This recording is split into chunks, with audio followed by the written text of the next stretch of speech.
Welcome to another in our series of Real People in Scripture, where we look at the lives of real people who lived in real places at real times. I'm from the state of Missouri. I was born in Germany. We moved around, but I lived 40-something years in Missouri, and it's nicknamed the Show Me State. The slogan means that don't just tell me something, show me. I'd like to talk about a guy whose nickname could have been the Show Me Judge, the Show Me Guy. His name is Gideon. Gideon was a guy who, he was threshing grain in a wine press, which means he was basically hiding from all of the enemy soldiers who were around because he didn't want them to steal what he had. And so he's hiding in this thing, he's threshing grain, and an angel of the Lord appeared to him. And so even though this was miraculous, and Gideon knew that this person before him was from God, Gideon still said, if I have found favor, then give me a sign that it is really you talking to me, meaning the Lord, a message from the Lord. And he said, don't go away until I come back and bring an offering and set it before you.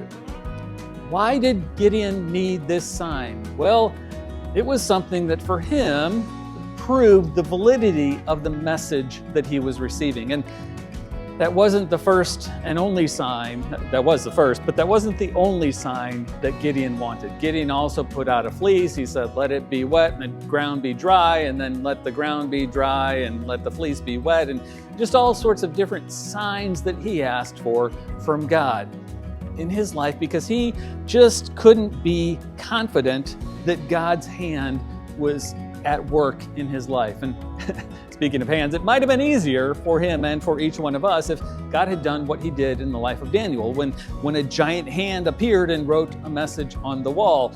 It is for the king, but Daniel was used to interpret it. But we don't have that, do we? And we don't have this ability to keep saying, God, prove to me. God, show me a sign. God, do this. God, do that. And even if we did, I think we would be just like Gideon. I think we would say, God, I need another sign. I wasn't quite sure if the way you answered that sign was fully right. So I have another request for you, God. And the challenge is to step forward. The challenge is to step forward in faith. And there's something that I think should encourage us, and it's called spiritual hindsight.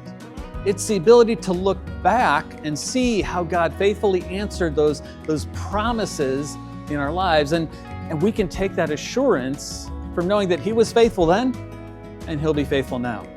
He'll be faithful now, and he'll be faithful tomorrow. God is a God who always keeps his promises. We just need to walk in faith and trust in him.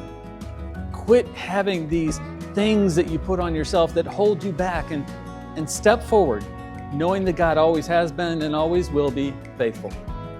Your time is his time, so please use it wisely. God bless.